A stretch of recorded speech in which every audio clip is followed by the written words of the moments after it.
आज मैं आया तो किसी और काम से था। मैं मतदाता सूची का जो हमारा ईएफ का फॉर्म का काम चल रहा है वो देखने के लिए आया था, लेकिन फिर बात कुछ महिलाएं आई और उन्होंने शराब और सट्टे की समस्या मुझे बताई, और फिर उसके बाद काफ़ी बड़ी संख्या में लोग आए और उन्होंने अपनी अलग अलग समस्याएं बताई। तो कल हम लोगों ने तय किया कि कल यहाँ पर सुबह 11 बजे से लेकर के दोपहर को 2-3 बजे, जब तक कि लोगों की समस्याएं समाप्त नहीं होती, यहाँ पर एक शिविर चलेगा। इस शिविर में एसडीएम साहब भी आएंगे, सीओ जनपद पंचायत भी आएंगे और इसका मुआयना करेंगे। इस शिविर में जो मुख्य समस्याएं लोगों की हैं, जिसमें कि राशन से संबंधित समस्याएं हैं, समग्र आईडी की लिंकिंग और समग्र आईडी में सुधार, आधार अपडेशन से जैसी समस्याएं इनकी हैं।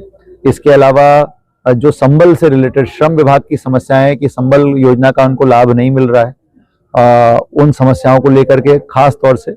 और इसके अलावा विकलांगता पेंशन, वृद्धावस्था पेंशन, विधवा पेंशन, इसके केसेस, राष्ट्रीय परिवार सहायता के केसेस, इनमें मतलब जनपद पंचायत और ग्राम पंचायत से रिलेटेड जो केसेस हैं उनकी सुनवाई कल यहाँ पर होगी। उसके सभी अधिकारी कल यहाँ पर पूरे समय रहेंगे और मुझे उम्मीद है कि मैक्सिमम लोगों की समस्याएं सॉल्व हो पाएंगी।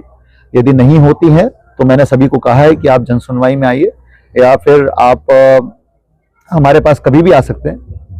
हमारा पूरा प्रयास रहेगा कि आपकी समस्या को हम हल करा दें। एक बात ये बताई गई कि आंगनवाड़ी केंद्र जहाँ चलता है वो बेसिकली सामुदायिक भवन है, वहाँ पर बिजली का कनेक्शन नहीं है। तो मैंने कहा है कि 1 हफ्ते के अंदर ये बिजली का कनेक्शन यहाँ पे कराएंगे, उसकी राशि प्रशासन भरेगा और आगे चल करके इसका किराया महिला बाल विकास विभाग के माध्यम से किया जाएगा, ताकि यहाँ पर बच्चों को आंगनवाड़ी में किसी प्रकार की दिक्कत ना हो।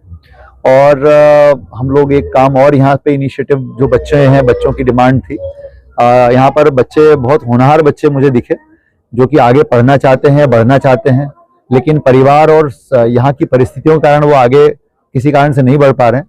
तो मुझे लगता है कि जिला प्रशासन में होने के नाते हमारा दायित्व है कि इन बच्चों की हम पूरी मदद करें।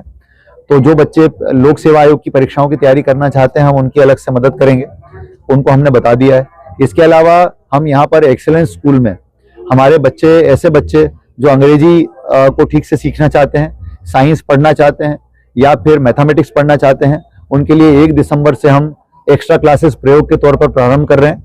फिर कितने बच्चे आते हैं और किस तरह का रिस्पांस मिलता है, उसके आधार पर हम इसको आगे बढ़ाएंगे। जहां तक जुए और सट्टे का प्रश्न है, इस बारे में मैंने थाना प्रभारी और उनकी पूरी टीम को यहाँ पर बुलाया था। थाना प्रभारी यहाँ पर, उन्होंने पूरी समस्याएं सबकी धैर्यपूर्वक सुनी है।